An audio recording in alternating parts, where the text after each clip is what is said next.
स्वामी दयाल की दया, राधा स्वामी सहाय, राधा।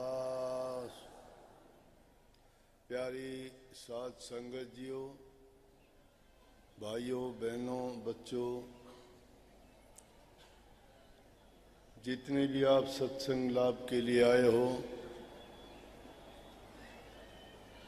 सबसे पहले आपको रामनवमी और विजयदशमी की बहुत बहुत मंगल कामनाएं। आज रामनवमी है, दशहरा कल है, जिसको विजयदशमी या दशहरे के नाम से हम पुकारते हैं। ये सत्संग दशहरे के नाम से ही करते हैं हम, लेकिन उस दिन क्योंकि आपको रावण मारना होता है, मेघनाथ मारना होता है, तो दो दो काम करने मुश्किल हो जाएंगे। क्यों सत्संग भी करना और फिर वो उनको मारना भी। तो इसलिए सत्संग पहले कर देते हैं और उसको मारने का समय आपको बाद में दे देते हैं। अब हमारे देश का बच्चा बच्चा जानता है कि दशहरे का त्योहार क्यों मनाया जाता है। मुख्य रूप से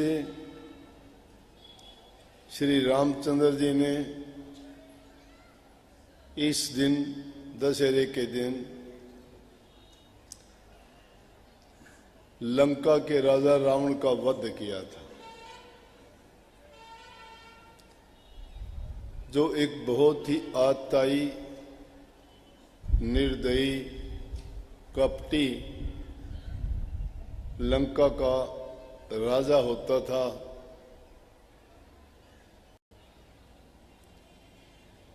श्री रामचंद्र जी ने उनका वध इसलिए किया, उन्होंने अनीति के रास्ता अपनाया।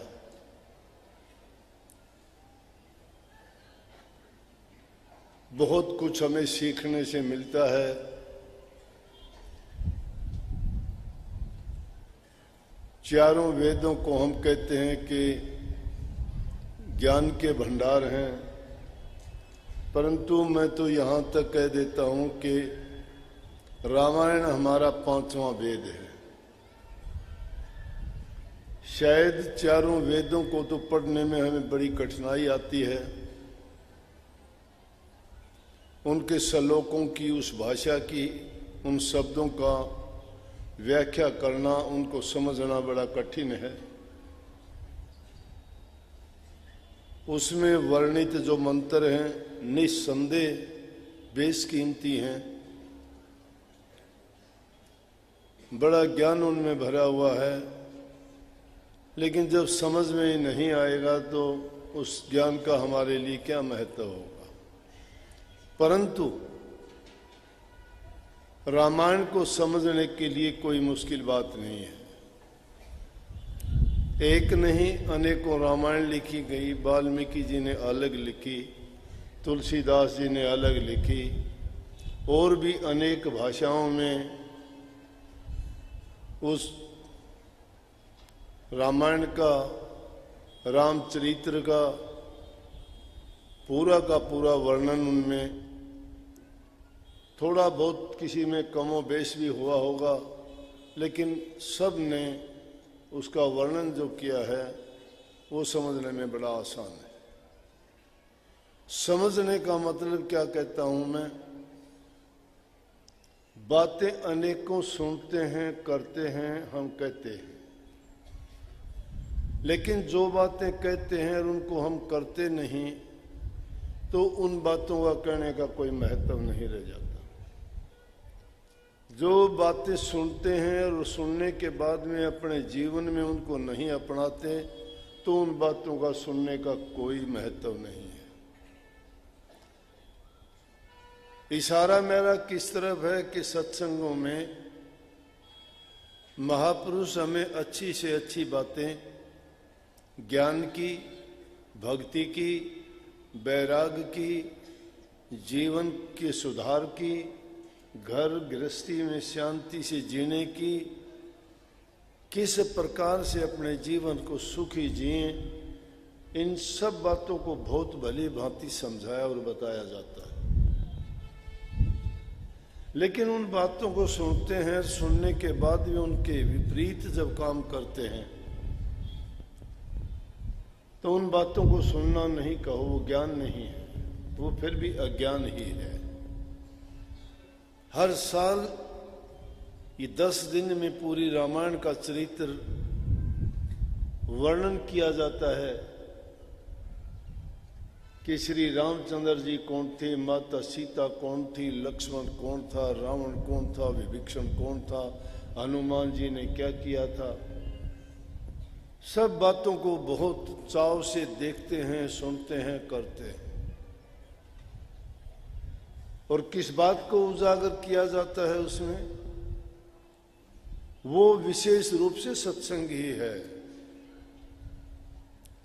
उसमें इस बात को उजागर किया जाता है कि देखो, अधर्म पर धर्म की जीत होती है,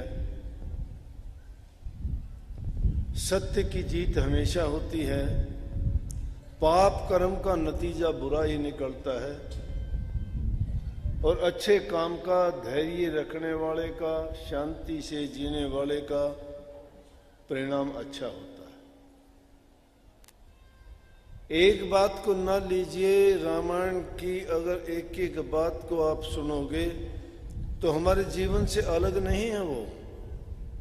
हर इंसान के जीवन में ऐसे वक्त, ऐसे वाकयात आते हैं। दुख की घड़ी भी आती है, सुख की घड़ी भी आती है, परीक्षाएं भी होती हैं, और उनमें आदमी उस वक्त में उन बातों को याद कर ले तो उस समय गुजर जाता है, रुकता नहीं है। कोई भी समय बुरा भला हो, कभी ठहरता नहीं, चलता रहेगा, वक्त का स्वभाव है। इंतजार करना चाहिए, लेकिन हम अधैर्य हो जाते हैं। हम सोचते हैं कि ये तो गलत हुआ, ऐसा नहीं होना चाहिए था। लेकिन महापुरुषों ने तो ये कहा, होई सोई जो राम रचि राख्या, क्यों कोई तर्क बढ़ाओ साखा। होई सोई जो राम रचि राख्या, जो होना है मालिक ने जो रच रखा होएगा, कोई उसको रोक नहीं सकता है। भावी बलवान है, वो होगी, लेकिन उसका बहाना लेके हमें अपना कर्म नहीं बिगाड़ना चाहिए। उसका बहाना या ओट लेके ये नहीं कहनी चाहिए कि ऐसा तो होना ही था, ये तो किस्मत में ही था, ये तो भाग्य में था। नहीं, भाग्य को दुर्भाग्य हम बना लेते हैं। खोटे मंदे कर्म जानबूझ के हम करते हैं। इंसान सब समझता है, जानता है कि ये गलत है, लेकिन फिर भी समय गुजर जाने के बाद तो सबको याद आ जाता है।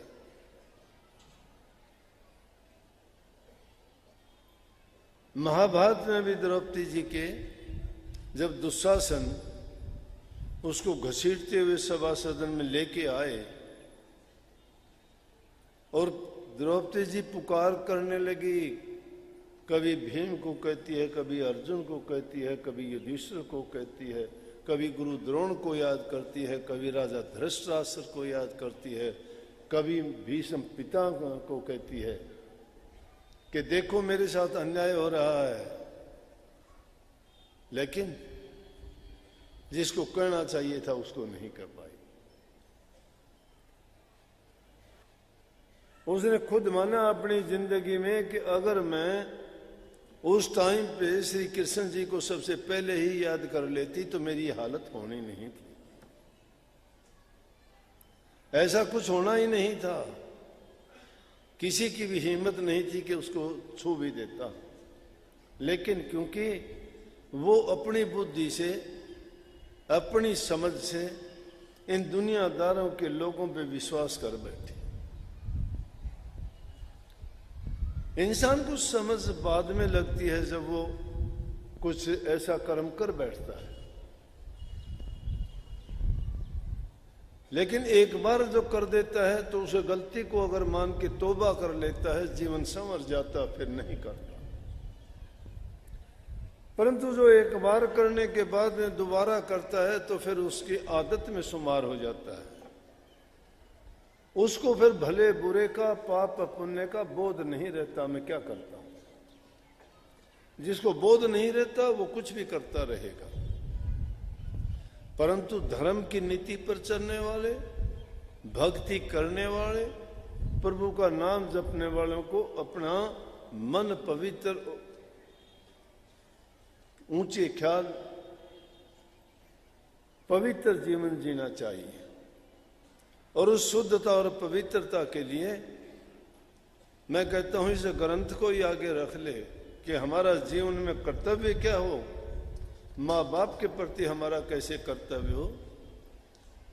श्री रामचंद्र जी का जीवन देखो, पिता की आज्ञा लेके, आज का समय है क्या, पिता की आज्ञा का पालन कौन करता है। बच्चों से कहो, बच्चे बात मानने से इनकार कर देते हैं।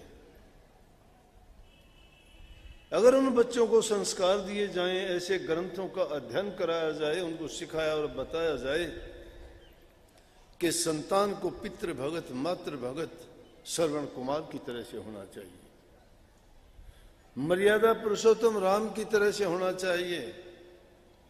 राजा दशरथ ने चाहे उनके साथ अन्याय किया, आज के युग में कोई बच्चा मानने के लिए तैयार नहीं होगा। उसको अगर कह दिया जाए 12 वर्ष का कि तू 12 दिन के लिए जंगलों में चला जा, कोई नहीं जाएगा। आजा आजा, माँ क्या बना है? एफ से फफड़ा, फैन, फवारा, फ्राई।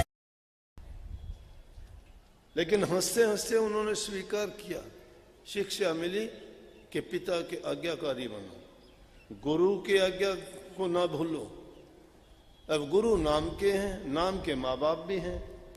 अरे जिसने हमें सब कुछ दिया है और उसके साथ हम क्या करते हैं, उनके वचन तक को मानने के लिए तैयार नहीं। जो तुम्हारे जीवन को संवारते हैं, बनाते हैं, तुम्हारा अच्छा चाहते हैं, तुम्हारे भविष्य को उज्जवल देखना चाहते हैं, और उसी को भी हम बुरा मानते हैं, नहीं करना चाहते। वही कैकेयी जो 12 वर्ष का वनवास दिलाती है, उसके भी चरण छूते हैं श्री रामचंद्र जी और कहते हैं माता आशीर्वाद दीजिए कि वनवास के बाद आके आपको पुनः मिले हम। कौन कहता है ऐसा? आज अगर कोई ऐसा कर दे, ऐसा व्यवहार उसके साथ करेगा क्या? ये है विशाल हृदयता की बात। जब ऐसे गुण कोई अपना लेता है, उसको दुख कहां से छुएगा, उसके दिल में नफरत कहां से होगी, कहां से ईर्ष्या रहेगी। और प्रभु ने तो स्वयं कहा है कि जिसका हृदय पवित्र है, जो मेरी संतान से प्यार करता है, मुझे वो सबसे प्यारे है। परमात्मा ने कहा है कि सब मैंने पैदा किए हैं, जीव जंतु, पशु पक्षी, देव राक्षस, गंधर्व, इंसान,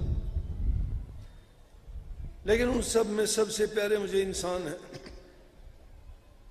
इंसानों में भी वो इंसान प्यारे हैं जो भक्ति करते हैं, पंडित हैं।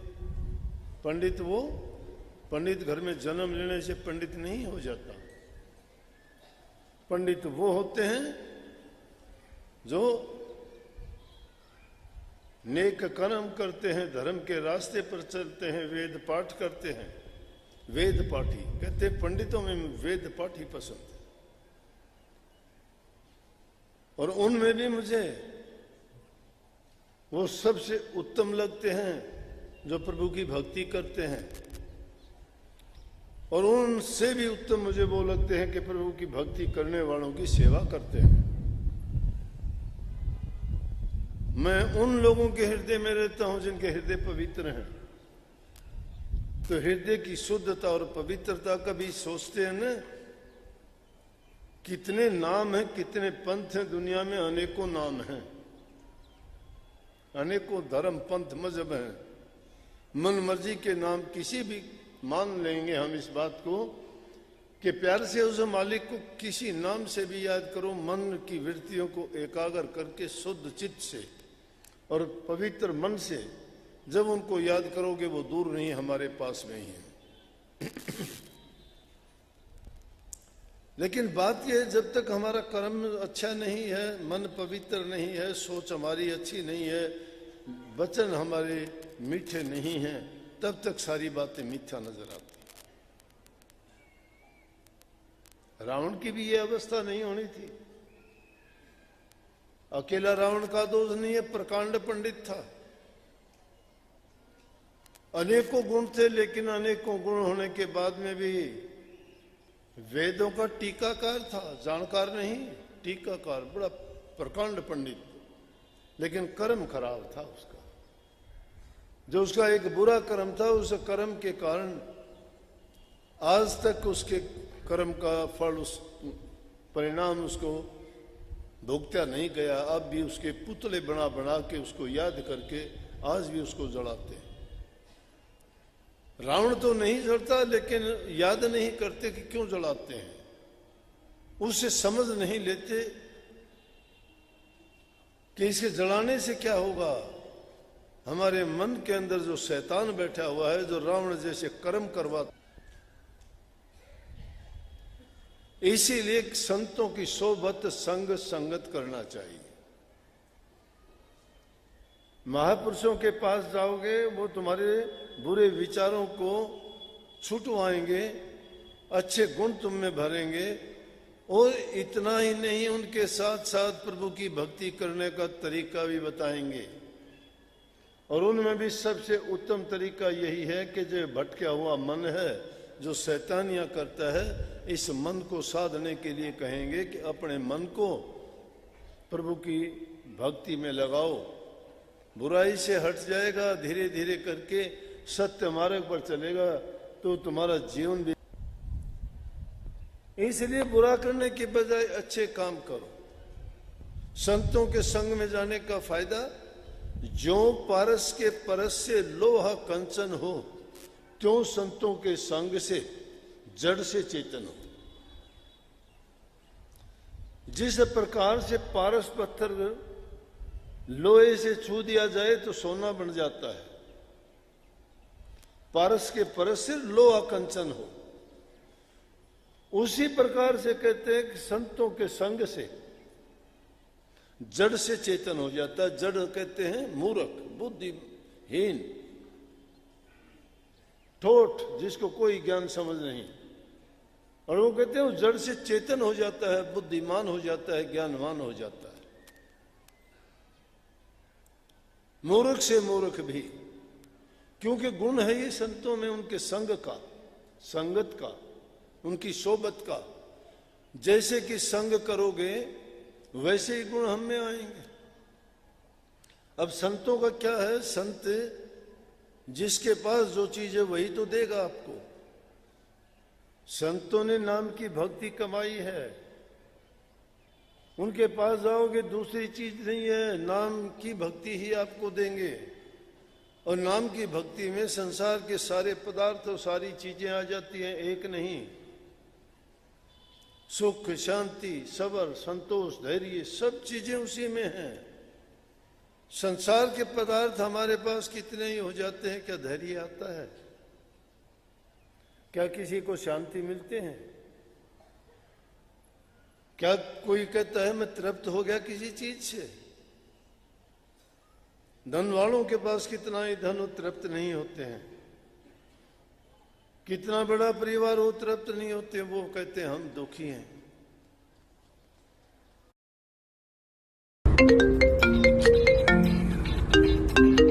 हेलो, बेटे। परिवार बड़ा हो, उनके कचहरियों में झगड़े मुकदमे चलते हैं, सुखी नहीं। कोठी बंगले कार हैं, वो भी खुशी सुख नहीं है, उनको भी रात दिन चिंताएं खाती रहती हैं। धन वालों से पूछ के देख लो, धन की चोरी से डरते हैं, कभी नौकर ना लेके चला जाए। कोई छापा ना पड़ जाए इनकम टैक्स का, कोई ईडी ना आ जाए, कोई सीबीआई ना आ जाए। अगर वो सही तरीके से नहीं आया है तो गलत तरीके से आई चीज वो गलत तरीके से भी जाएगी। गलत रास्ते से आई है तो गलत रास्ते से ही जाएगी, चली जाएगी वो। लेकिन उसको लेने में हमने कितनी चोरी की, कितने डरते रहे, रातों की नींद खो देते हैं, मन का चैन चला जाता है और उसी उधेड़ बुन में जिंदगी बीतती रहती है, लेकिन उस आदत को नहीं छोड़ते। बड़े बड़े राजा महाराजा है, उन्होंने क्यों छोड़ दिए? धन दौलत के उस लालच में पड़े ही नहीं। समझ आ गई उनको कि इन चीजों ने साथ नहीं देना, हमारा साथ हमारे कर्मों ने देना है। इसलिए हमारे अपने कर्मों को बनाए हम। कहने से कर्म नहीं बनेंगे, संतों की संगत करते करते करते करते संगत करते जाओगे, सुधार आता चला जाएगा। है लकड़ी में इस आग है, इस नहीं दिखाई देती, नहीं जलते हम, मैं इसके ऊपर बैठा हूं, लेकिन इसको रगड़ते रहोगे रगड़ते रहोगे रगड़ते रहोगे, अग्नि प्रकट हो जाएगी। है इसमें अग्नि, लेकिन छिपी हुई है, उसको प्रकट करना पड़ता है। जब अभ्यास करते जाओगे करते जाओगे करते जाओगे करते जाओगे, बुरी आदत एक दिन छूट जाएंगी। संतों के बारे में कहते हैं काग से हंस बना देते हैं, पत्थर से हीरा बना देते हैं। पत्थर से हीरा नहीं बन सकता, हीरा तो निकलता पत्थर में ही है। काग से हंस नहीं बनता, लेकिन कागों जैसे दुर्गुण छुटवा के हंस जैसे गुण ला देंगे तो पत्थर की कीमत नहीं, उस पत्थर को ऐसा बना देंगे कीमती हो जाएगा, हीरे जवाहरात के बराबर हो जाएगा। जिस इंसान की कोई पूछ नहीं करता उसको ऐसा बना देंगे कि दुनिया में जना देंगे, लोग पीछे पीछे फिरेंगे। नहीं बनाए क्या? कितने नाम लोगे कि जिन्होंने संतों का संग किया, सेवा की, उनके कहे वचन को माने, भक्ति के मार्ग पर चले, नाम की कमाई करी, वो सिर के ताज बन गए। दुनिया उनको भूलती नहीं, आज तक याद करते। कबीर साहब के घर में 2 टाइम की रोटी नहीं होती थी, आज कबीर साहब का नाम है दुनिया में। महात्मा बुद्ध जी ने सोच लिया था कि राजकाज में कोई खुशी आनंद नहीं है, ये दुनिया है क्या चीज, एक सपना है, और इस सपने में जीने की बजाय उस यथार्थ को, उस सच्चाई को खोजना चाहिए। और उसको खोजने के लिए ऐसा त्याग कर दिया महात्मा बुद्ध जी ने। जब समाधि के अंदर बैठे, होश ही नहीं रहा, ऐसा काम करें, लेकिन उन्होंने उन सुखों को त्याग के वो रास्ता अपनाया। आज दुनिया में उसी महात्मा बुद्ध के नाम से वो आज नहीं है, इतने वर्षों के बाद भी दुनिया में उनके मंदिर देखो। दूसरे देशों में जो उनकी भाषा नहीं जानते, मैंने कनाडा अमेरिका में उन देश देखे, उनके मंदिर देखे, वो ज्ञान फैलता चला गया। जिस धर्म में प्रेम है, जिसमें दया है, जिसमें सहानुभूति है, जो इंसानियत को समझते हैं, प्यार करते हैं, किसी का दिल नहीं दुखाते, वो धर्म फैलता चला जाता है। अच्छे गुण फैलेंगे, खुशबू फैलेगी, फैलाने की जरूरत नहीं है। फैलती तो बदबू भी है, लेकिन बदबू तो परेशान करती है, खुशबू फैलती है, खुशी बांटती है। भक्ति वो खुशबू है, वो खुशी है कि उसको जो प्राप्त कर लेता है वो खुद भी खुश होता है, जो दूसरे के पास जो उसका संग करेगा वो भी वैसा ही खुशी हो जाएगा। इसीलिए कही कि जो संतों के संग, जो परस के परस से लोहा कंचन हो, त्यों संतों के संग से जड़ से चेतन हो। दुर्मति भाजे तुरंत ही, दुर्मति चली जाती है। दुर्मति, मंद बुद्धि, खोटे बुरे विचार। दुर्मति भाजे तुरंत ही चढ़े सुमति का रंग, सुमति का रंग चढ़ जाता है। अच्छे गुणों का, भक्ति का, प्रेम का, दया का। Thanks for watching my videos. अगर आपको वीडियो पसंद आई है तो please like and share and subscribe my channel.